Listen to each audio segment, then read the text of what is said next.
ख्रिस्तामध्ये माझ्या प्रिय भाविकांनो, मनुष्याचं मन हे चंचल आहे आणि मनुष्याचं जीवन हे कधीच तृप्त होणारं नसते.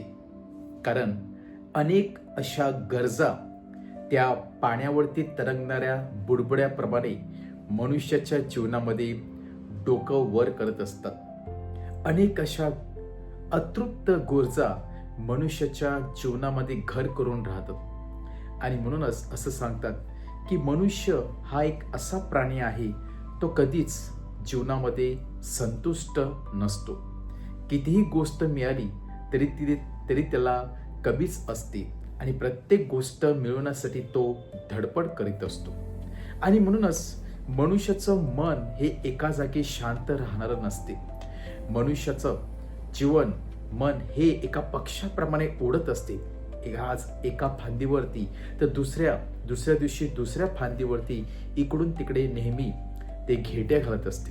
परंतु कुठेतरी मनुष्याच्या मनाला ताबा ठेवण्यासाठी किंवा मनुष्याच्या मनाला तृप्त करण्यासाठी एक अद्भुत शक्ती या जगामध्ये आहे आणि ती शक्ती म्हणजेच स्वतः परमेश्वर. हा परमेश्वर हा एकमेव अशी शक्ती आहे जी मनुष्याच्या त्या मनाला तृप्त करू शकतो, शांती देऊ शकतो. आणि म्हणूनच कितीतरी वर्षा अगोदर संत ऑगस्टीनने सांगितलेलं होतं, restless are hearts until they rest in you O Lord. की मनुष्याचं मन हे फार अतृप्त आहे, एका पक्षाप्रमाणे घेट्या घालत असतात आणि जगातील कुठलीही गोष्ट त्या व्यक्तीला तृप्त करू शकत नाही. पण तू केवळ आणि केवळ परमेश्वरामध्ये त्या व्यक्तीला विसावे मिळू शकतो. परमेश्वरामध्ये त्या व्यक्तीला पूर्णपणे शांती आणि पूर्णपणे त्याचं जीवन शांतपणे राहू शकते. केवळ आणि केवळ परमेश्वरच त्या व्यक्तीला, त्या मनुष्याला तृप्त करू शकतो, आनंदी करू शकतो. हे संत ऑगस्टीनने सांगितलेलं आहे.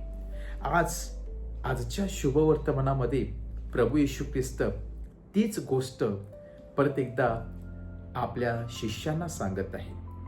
केवळ शिष्यांनाच नाही तर जे लोक खरोखरच गांजलेले होते, जे लोक पापाच्या त्या बोझ्याखाली दडलेले होते, पडलेले होते, ज्या लोकांना पूर्णपणे समाजाने बहिष्कृत केलेलं होतं, अशा लोकांकडे पाहून प्रभू येशू ख्रिस्त सांगत आहे, अहो दुःखी आणि भाराक्रांत जन हो, तुम्ही सर्वजण माझ्याकडे या, म्हणजे मी तुम्हाला विसावे देईन.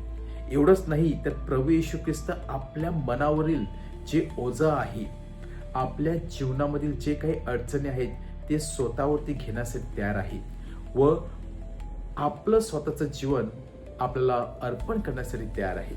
म्हणजेच आपल्या जीवनातील बर्डन कमी करून स्वतः परमेश्वर आपल्याला ती स्वर्गीय शांती देण्यासाठी पाचारण करत आहे. आणि म्हणूनच प्रभू येशू ख्रिस्त सांगत आहे, या जगातील कुठलीही गोष्ट मनुष्याला आनंदी करू शकत नाही, मनुष्याला तृप्त करू शकत नाही किंवा मनुष्याला सार्वकालिक जीवनाकडे देऊ शकत नाही. कुठे ना कुठे मनुष्याला परमेश्वराची गरज लागतेच आणि त्या क्षणाला आपण परमेश्वरामध्येच आपण विसावा घेऊ शकतो. परमेश्वरामध्येच आपण आपल्या जीवनाची सांगता करू शकतो.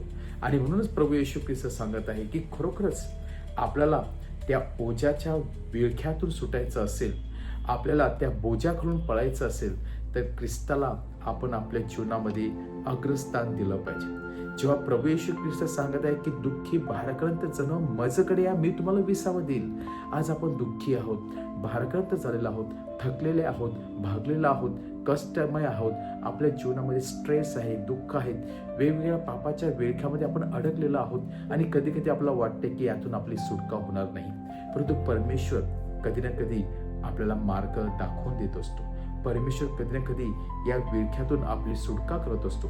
आपल्याला केवळ प्रभू येशू ख्रिस्तावरती विश्वास ठेवणे गरजेचं आहे. आज मनुष्य कुठल्या ओझ्याखाली पडलेला आहे, हे दुसरं तिसरं ओझं नसून स्वतःच्या पापाच्या ओझ्याखाली, स्वतःच्या रागाच्या ओझ्याखाली, स्वतःच्या अविश्वासाच्या ओझ्याखाली, स्वतःमध्ये असलेल्या स्वार्थीपणाच्या ओझ्याखाली, अशा विविध ओझ्याखाली हा मनुष्य दडला गेलेला आहे, लपलेला आहे, अडकलेला आहे. एवढंच नाही तर स्वतःच्या मनामध्ये जगामध्ये तो हरपून गेलेला आहे. त्यामुळे जगामध्ये कुटुंबामध्ये शांती नाही. आणि म्हणूनच प्रभू येशू ख्रिस्त सांगत आहेत, ज्या व्यक्तीने प्रभू येशू ख्रिस्ताला त्याच्या जीवनाचा केंद्रबिंदू बनवलेला आहे, ज्या व्यक्तीने प्रभू येशू ख्रिस्ताला अग्रस्थान दिलेलं आहे, ती व्यक्ती खरोखर सुखी आणि आनंदी आहे. त्या व्यक्तीला त्या विळख्यातून परमेश्वराने मुक्त केलेलं आहे. जर आपल्याला देखील त्या पापाच्या विळख्यातून मुक्त व्हायचं असेल, आनंदी जीवन जगायचं असेल, आपल्याला शांती हवी असेल, तर आपण प्रभू येशू ख्रिस्ताकडे येऊया. त्याचा जो आपल्यावरती घेऊया. आपलं बर्डन, मनातील सर्व काही जे दडपण आहे ते परमेश्वराला अर्पण करण्याचा प्रयत्न करूया. आणि नक्कीच ते स्वर्गीय आनंद प्रभू येशू ख्रिस्त आपल्याला देणार आहे.